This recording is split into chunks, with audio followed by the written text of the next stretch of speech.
Nagkalat sa labas ng Senado ang mga pulis kasunod pa rin ng paglalabas ng arrest warrant ng ICC laban kay Senator Bato de la Rosa.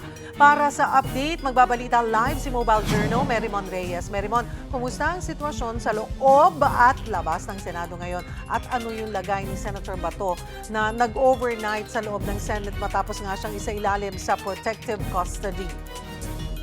Kaya rin nung pagpunta natin dito sa Senado, nakita natin yung ilang mga truck ng kapulisan plus yung ginagawa nilang formation sa harapan ng gate. Lalo't pat inaasahan na either mga supporters ni Senator Bato de la Rosa o kaya naman supporters ng mga Duterte, pati yung mga nag-o-oppose o yung mga oposisyon sa kasulukuyang nagaganap dito sa upper chamber, inaasahang mangyari sa mga susunod na oras. Kaya nananatiling marami ang kapulisan sa paligid ng Senado. Pagdating naman dito sa loob, still business as usual ang nagaganap. Antabayan natin yung magiging sesyon mamaya. Kagabi, ang sinabi ni bagong Senate President Alan Peter Cayetano, nung tinitingnan daw nila kung saan, kung may safe ba munang kwarto dito sa Senado na maaaring gamitin itong Senator Bato de la Rosa, o kaya naman daw tinitingnan kung ligtas daw bang lumabas ng senador. Ang naging suwestyon ni Senator Cayetano is dito muna raw siya mamalagi talaga sa building ng Senado. Kaya nakita natin yung ilang mga kagamitan ng senador, dinala sa kanyang opisina.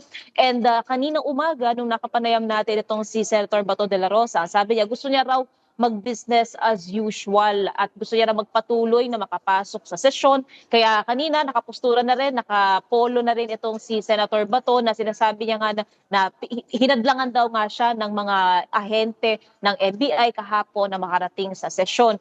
And ang isa pa sa pinaka nakuha rin natin impormasyon mula naman sa kanyang legal counsel na si Attorney Israelito Torion, still kine-question nila raw yung otoridad ng ibang mga korte sa labas ng Pilipinas. Naniniwala lang din daw sila sa otoridad ng mga lokal na korte sa pamamagitan daw ng Supreme Court at iba pang mga korte na nakapailalim dito. I-exhaust daw nila lahat ng legal remedies na maaaring gawin at sa kaalaman din ni Attorney Torion, meron din daw PNP composite team na nakaorganisa na para raw arestuhin itong si Bato, maging isa raw na chopper o helicopter o naka-organisa na raw na transportasyon, pero sa kasulukuyan ay verify daw nila ito. Still, ang sinasabi nila, inaasahan daw nila ang Supreme Court na ma-actionan daw o mabigyan daw ng pansin itong hinihingi nila o hinihiling nila na temporary restraining order o kaya naman daw injunction para lahat daw ng concern ng kampo ng senador maidulog daw sa Korte Suprema. Pakinggan natin ang bahagi ng pahayag ni Atty. Israelito Torion.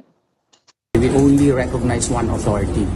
That authority is the Philippine authority through the Supreme Court and the adjunct courts. So kung idaan yun sa proseso akin to an extradition proceeding, we will of course abide. Kahapon na bakante lahat ng Senate leadership positions. Aasahan ba na magkakaroon ng botohan ang bagong majority ngayon? Cheryl, nakadepende yan sa magiging agenda na bubuuin ng majority. At saka so far kasi mula kagabi hanggang mamayang 3:00 ng hapon, suspendido yung sesyon sa Senado pero inaasahang magpapatuloy yan mamayang hapon.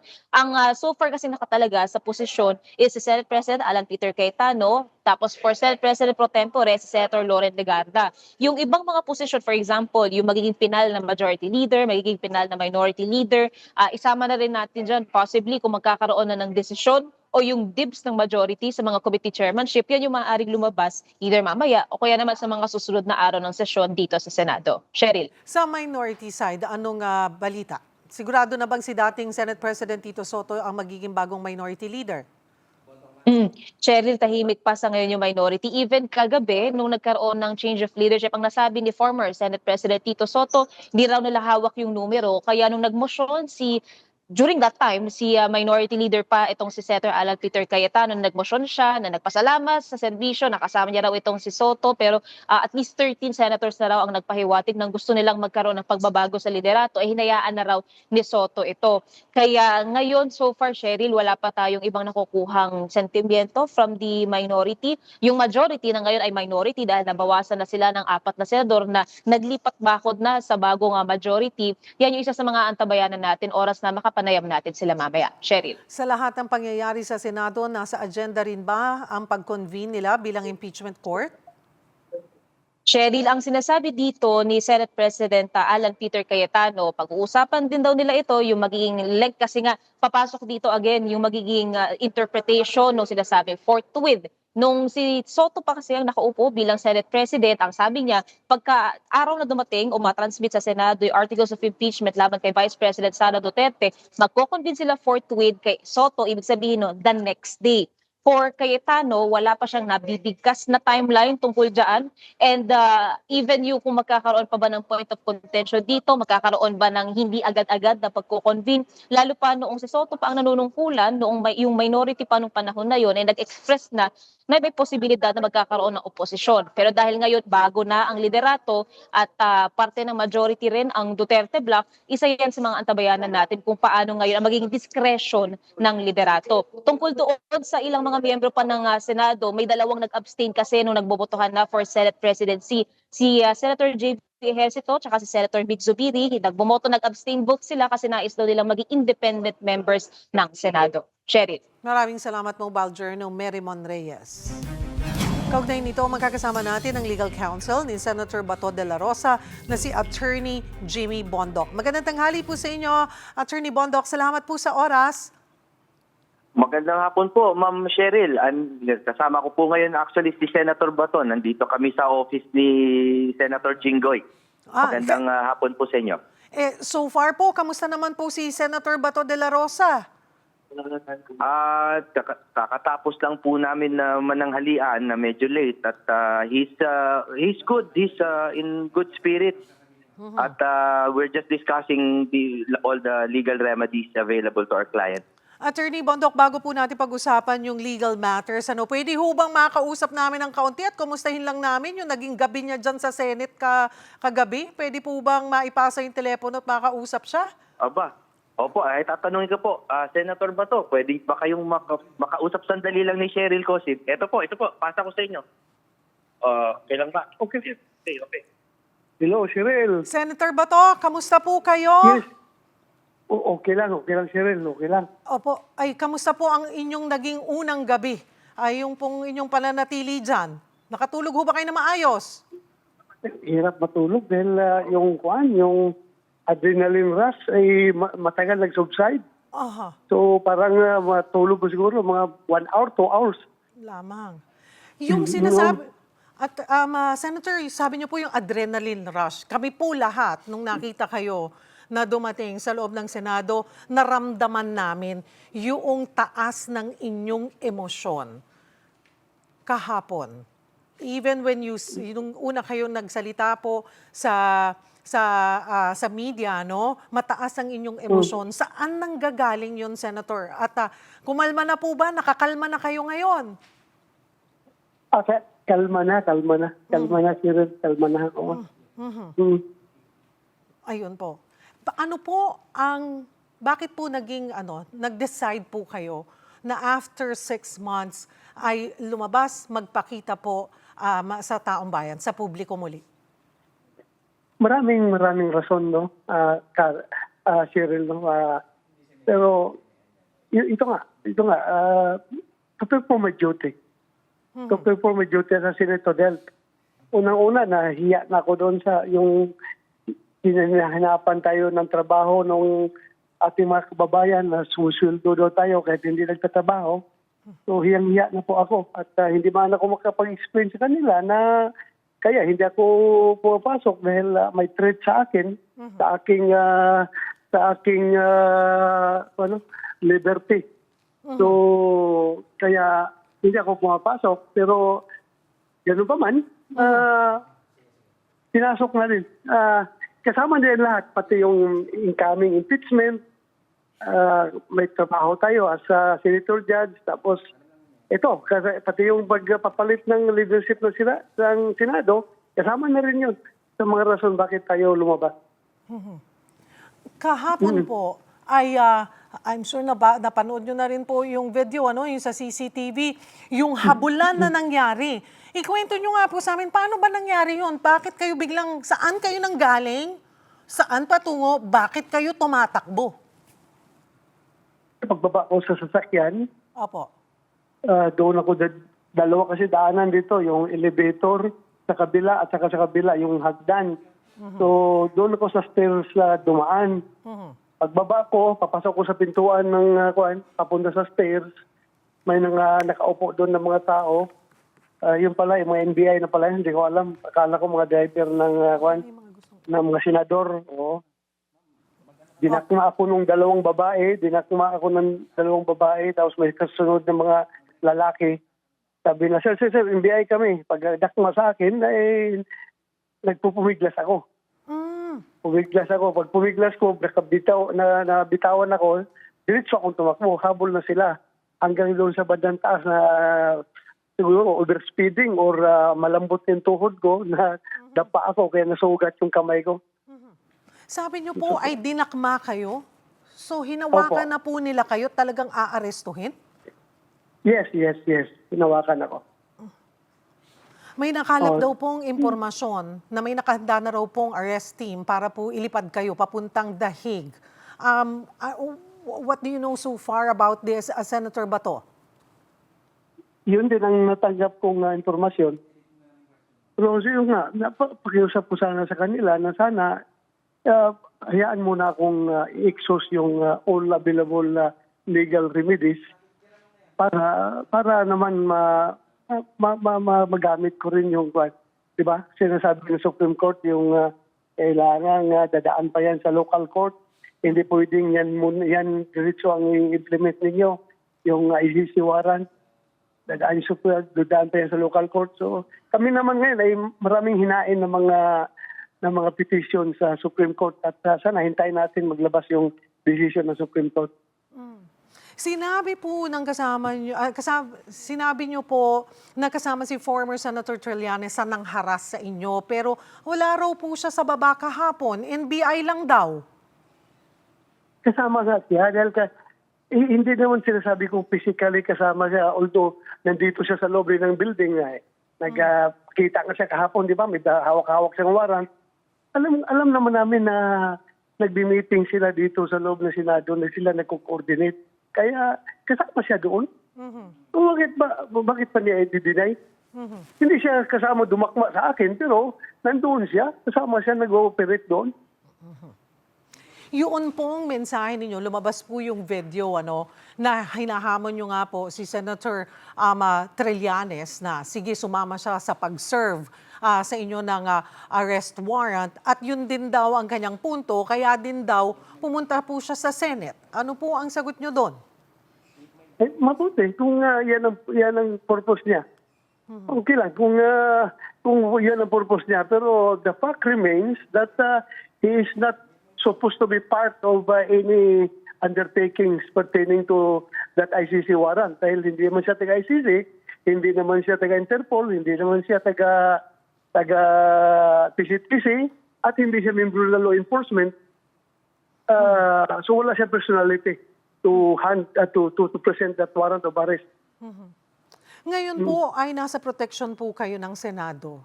Hanggang kailan po nila kayo mapoprotektahan sa tingin nyo? I don't know hanggang kailan, hanggang saan yung protection na i-afford na sa akin.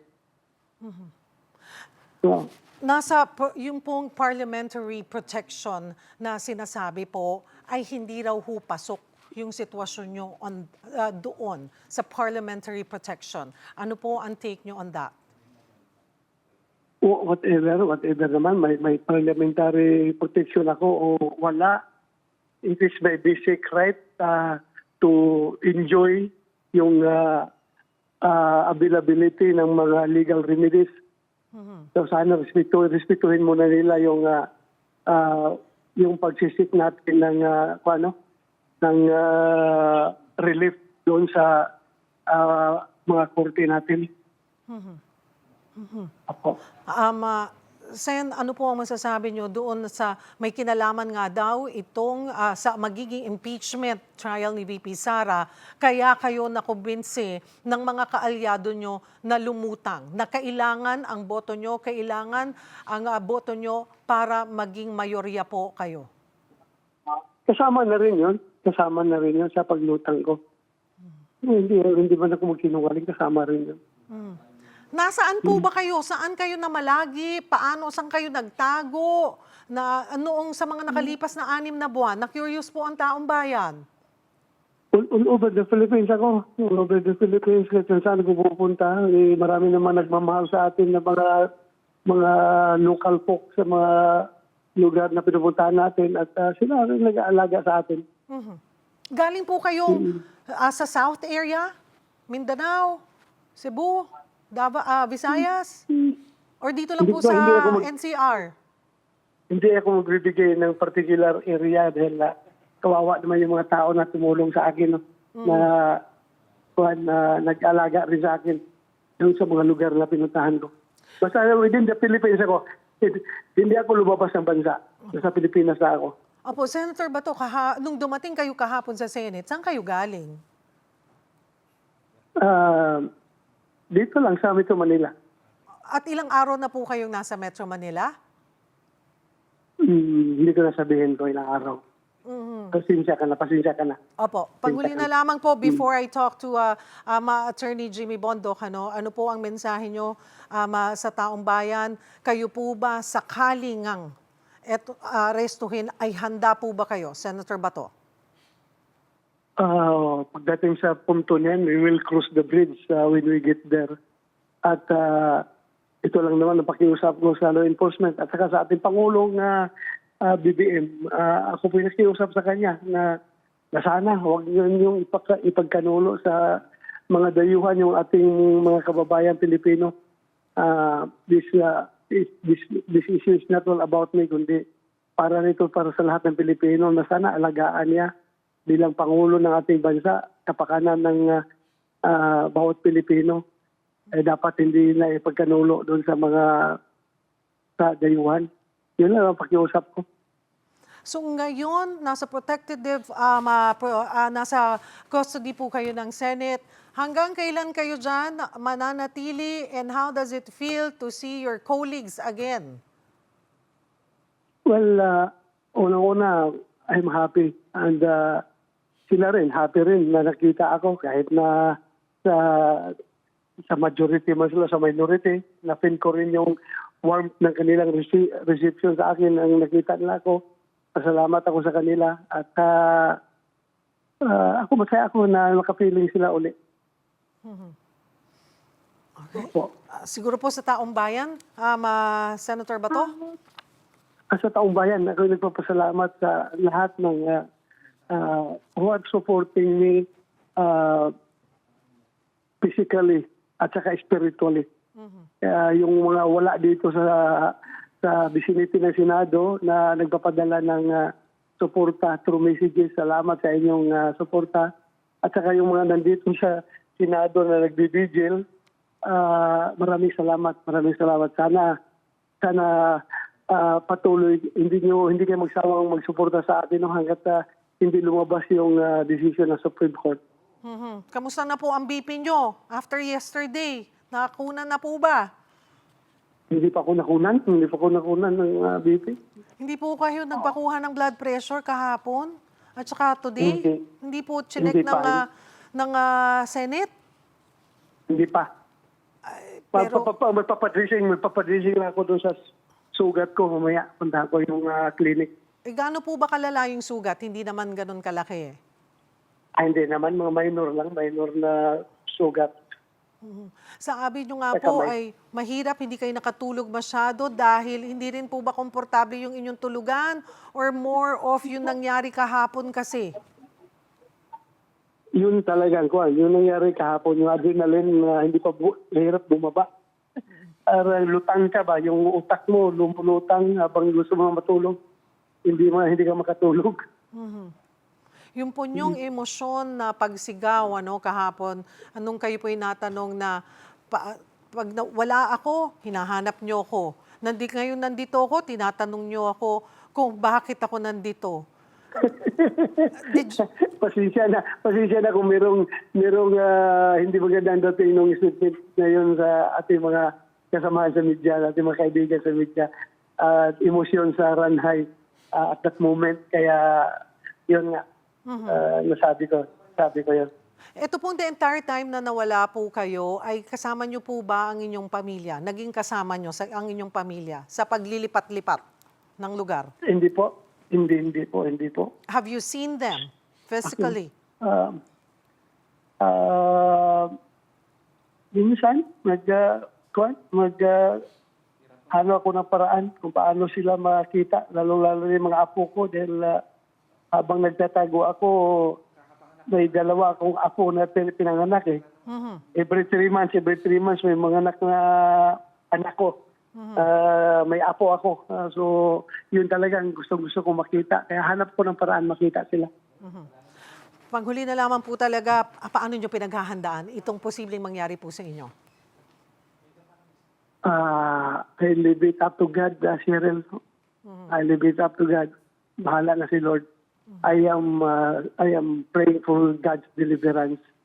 Sana Lord will not forsake me. Tingin nyo po ba magiging bahagi kayo kung sakaling mag-convene po as impeachment court dyan po sa Senado? Yes, it was duty namin yan na umupo as impeachment court. So, kasama tayo dyan. Marami pong salamat sa inyong oras at kay Attorney Jimmy Bondoc. Attorney Jimmy?